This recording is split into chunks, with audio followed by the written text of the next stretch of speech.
wako umetembea na makeup.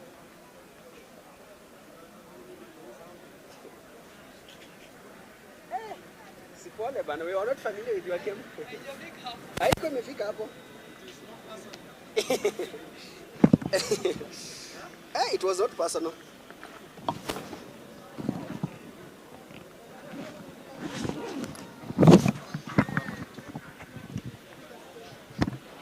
Simame hapa.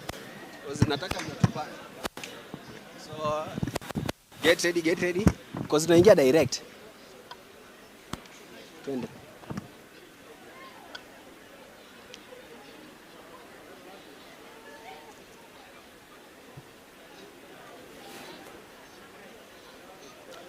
Naam, bila shaka mtazamaji wa kituo chako, idhaa yako nambari 1, idhaa ya Mo Radio, inayokuwa kwa kasi tena bila kesi na wengi wafuasi wasiokuwa na masi wala wasiwasi.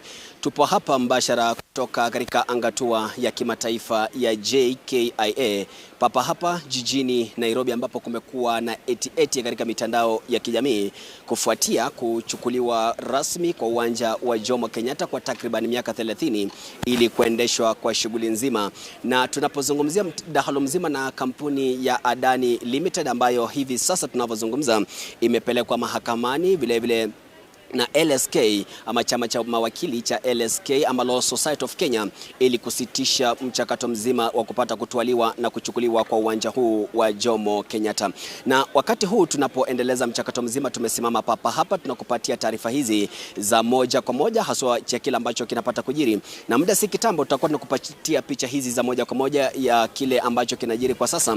Unavyoona, hawa ni abiria ambao walifaa kusafiri na kuelekea mataifa mbalimbali, mataifa ya uhaibuni, na tunakuonyesha Sky Priority Departures, wasafiri wa daraja la juu. Ni katika eneo hili la Terminal 1 papa hapa katikati mwa jiji kuu la Nairobi, uwanja wa ndege wa Jomo Kenyatta. Ndio baadhi ya shughuli hizi ambazo unaziona Sky Priority, na unapona katika mchakato huu wote mzima abiria wote wamepiga gwaride. Tunazungumzia katika eneo hili wakitafuta tu namna au njia moja nyingine ya kuondoka nchini, na vile ukiangalia nyuso zao zitakuonyesha haswa taswira kamili kama hawa ambao wameketi upande huu wa chini kwa chini. Nyuso zao zitakuonyesha haswa yani kila ambacho watakipitia kwa sasa. Huenda wamekwama kwa njia moja au nyingine, hawezi wakasafiri. Na muda si kitambo, labda katika taarifa ambayo tumeiona katika vyombo vya habari, kampuni ya ndege ya Kenya Airways imeomba msamaha kwa kila ambacho kilijiri. Wanasema kuna safari nyingi sana ambazo zimesitishwa, ndege ambazo zilifaa kuondoka hazikufanya hivyo, na zile ambazo zilifaa kutua vile hazikupata nafasi na fursa ya kutekeleza mchakato kama huo. Ndio baadhi ya taarifa hizi ambazo tunakuletea mbashara kutoka papa hapa katika uwanja wa kimataifa wa Jomo Kenyatta, jiji kuu la Nairobi. Nyuso hizi za hawa baadhi ya abiria ambao wameketi hapa katika eneo hili ni taswira kamili ya kila ambacho anakipitia kuanzia usiku wa jana, wakati ambapo tunazungumzia wafanyikazi wa uwanja huu walisema kwamba wanaweka silaha zao na magwanda yao ya kazi chini, na hivi ndivyo ambavyo mambo yalivyo. Na labda tu mtazamaji, kitu kingine ambacho tutakuwa tunakufahamisheni haswa kutoka papa hapa ni kutoka katika picha hizi za moja kwa moja za abiria ambao walifika katika eneo hili mapema sana, angalau kupata kujikwamulia na kujinyakulia ndege wapate kusafiri na kuondoka nchini, ila hawajaweza kufanya hivyo. Kwa hivyo muda si kitambo labda tutapata kutafutia labda wawili watatu ambao watazungumzia haswa ni kipi ambacho walikuwa nakitarajia na hali mwisho wa siku itakuwa namna gani. Tunakuzungumzia moja kwa moja ni kutoka katika idhaa yako pendwa, idhaa ya Mo Radio 88.2, masafa yako ambayo unayafuatilia kwa taarifa hizi zote, na uketo huu wote ni uwanja wa Jomo Kenyatta. Labda vile kitu kingine ambacho tutakupatia ni mtazamaji wetu ni katika eneo hili la maegesho ya magari. Labda mpiga picha wangu tu wapo atapenyeza moja kwa moja, atakuonyesha haswa magari ambayo yamefika hapa. Tunazungumzia maafisa vile wa polisi wamekuwa hapa na wangali bado wapo hapa kama upande ule wa mwisho kabisa katika magari haya ya airport. Ya magari ambayo yanamilikiwa na Kenya Airports Authority ama KAA. Utaona mbali zaidi kuna magari ya maafisa wa polisi wamejipatia hema katika eneo hilo ili kushika doria kuhakikisha kwamba kuna utaratibu ambao unatekelezwa katika eneo hili la Jomo Kenyatta, uwanja huu ambao unazungumzia kuwa ndio kitega uchumi ambacho kinaleta kipato kikubwa zaidi katika taifa letu la Kenya, na utaona kama vile bendera hizi ambazo zimeanikizwa upande huu katika mkono wangu wa kulia, mpiga picha wangu Prince atakuonyesha ni mataifa mbalimbali, na vile vile tunazungumzia ndege aina mbalimbali, na bendera hizi tunaona kwa mfano kuna Swissport ambayo vile vile ina nafasi katika uwanja huu wa Jomo Kenyatta, na vile vile bendera ya Arabia ama ukipenda Air Arabia ndio baadhi ya ndege ambazo umesitisha shughuli nzima papa hapa katika uwanja huu wa Jomo Kenyatta. Ni baadhi ngomzia Esther Passaris ambaye ni seneta wa Nairobi, yupo hapa katikati vile vile katika uwanja huu wa Jomo Kenyatta, na labda tutapata kumhoji alafu tuone shughuli zinakuwa vipi, angalau atatueleza haswa kutokana ni kipi ambacho tutafaa labda kukitarajia kutoka katika eneo hili, na muda si kitambo tutapata kuisikia sauti yake. Tunamzungumzia Esther Passaris ambaye ni vile vile kiongozi wa jiji kuu la Nairobi.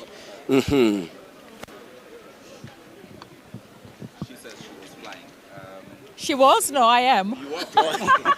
Will you see? Actually, my flight is actually Kenya Airways at 12 o'clock.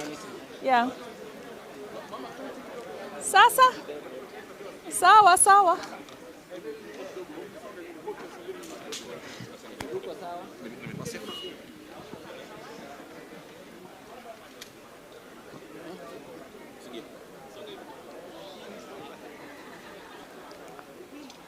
Guys, you ready?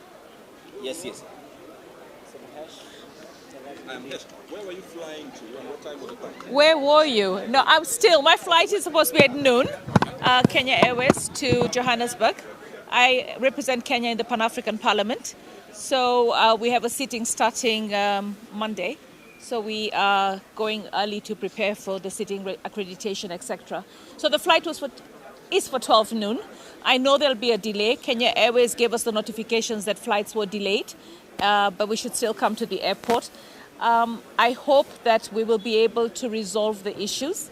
I think this was a strike notice that was given, and I able to sit and discuss. I think Kenyans just, first of all, Kenyans have to understand what is it that the Adani Group is going to provide. Now, I have actually been to Ahmedabad quite a number of times because that's where my husband goes for medical attention. And in Ahmedabad, the Ahmedabad airport has been done by the Adani Group. And the first time I went to Ahmedabad 4 years ago, it was a very mediocre airport. Today, it's 1 5-star airport. All right, I've been to estates within Ahmedabad built by the Adani Group. I think one of the biggest challenges that we have in this country and everywhere in the world is that when you have a tender of any sort or a partnership of any sort, and I've been a victim of that with my Adopt a Light project, or when you have an idea and you come in to try and get that contract, there are going to be many other people that want that contract. So I think what's important is that the government should come clear. And I mean, that's the reason why you have a government spokesman. Break it down so that people understand everything. So how much money is the Adani Group?